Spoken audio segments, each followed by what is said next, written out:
Debbie had given him a little medal of a Bigfoot, and she presented that to Jeremy, and he took it home, and he has 3 sons and a daughter, and his little girl was fascinated by this, and she's like, Daddy, oh, what is that? What is a Bigfoot?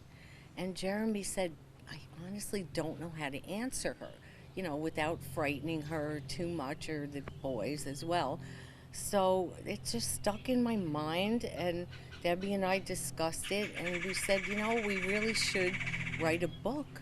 That conversation with their friend Jeremy Davidson led to Gail and Debbie writing A Young Researcher's Guide to Bigfoot.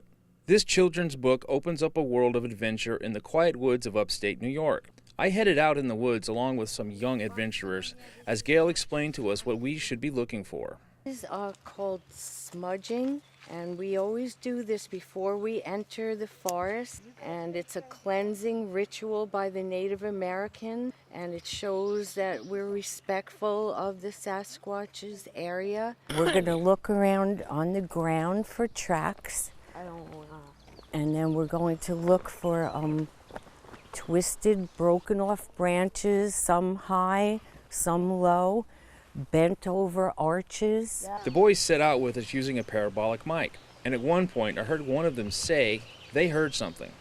I pressed the record button right away, and this is the sound the camera captured. Does Brandon hear it on the parabolic? No? It's not much in the way of evidence, but Gail says the Sasquatch can mimic many different sounds, like frogs, wild turkeys, owls, dogs barking, horses whinnying, I can't even say it, whinnying, and cows mooing. As we walk deeper into the Buttercup Farm Audubon Sanctuary, Gail explained to the boys how this area was a perfect environment for the Bigfoot. They eat salamanders, they eat snakes, muskrat, beaver, small birds, and geese and ducks. And the roots of the cattails and the roots of the skunk cabbage in the early spring. So this is a perfect environment for them.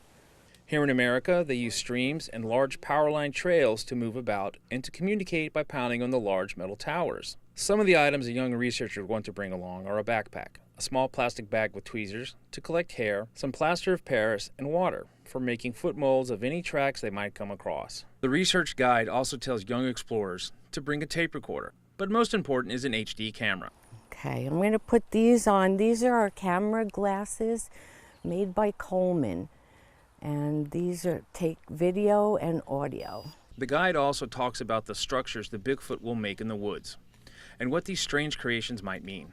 This is not man-made. This is definitely placed here. This is what they do. They make little structures, probably to let other Bigfoot know that, who's in an area. We know that the juveniles, the little ones, imitate the parents. So sometimes you'll see really short little stick structures. Whether you think there's a Bigfoot or not, this children's book is a wonderful introduction to mystery and discovery. As they say, seeing is believing.